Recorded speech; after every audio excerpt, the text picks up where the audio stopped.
With Khalida in a cell, internal affairs cool off of Tanner and we're back working with Vauban. Khalida won't talk, till we explain why Kane ain't returning calls. She starts figuring Jericho's gonna whack her next for screwing up. She knows we're the only people who can protect her now. The cars are already gone. They moved 2 days ago. By now, they're with new Russian owners. You spent too long looking for the drop site when all you had to do was track the cars. So the bagman already switched the money and left, huh? No, the bagman and Jericho are still here. I know the place, and I know the time of the drop. Then Jericho will change it. He knows you could have talked to us. Think about that. The drop has to happen today. He doesn't have any choice. He's already handed over the cars. Here's what we do. We cover that place with men.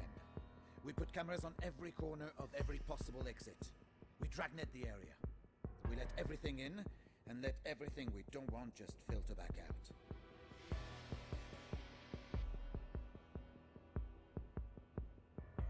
We waited and kept on waiting.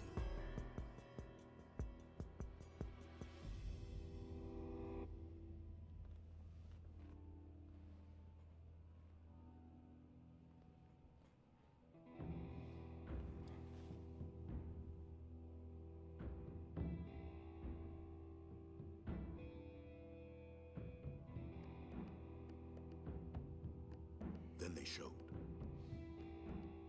First Jericho,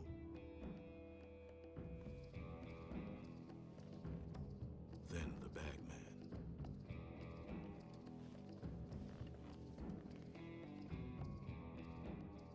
The cars arrived yesterday. My employer sent their compliments.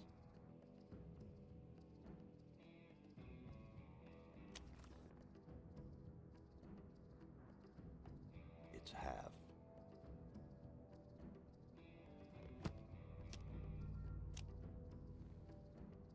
The second installment comes after they complete the checks on the merchandise, you understand.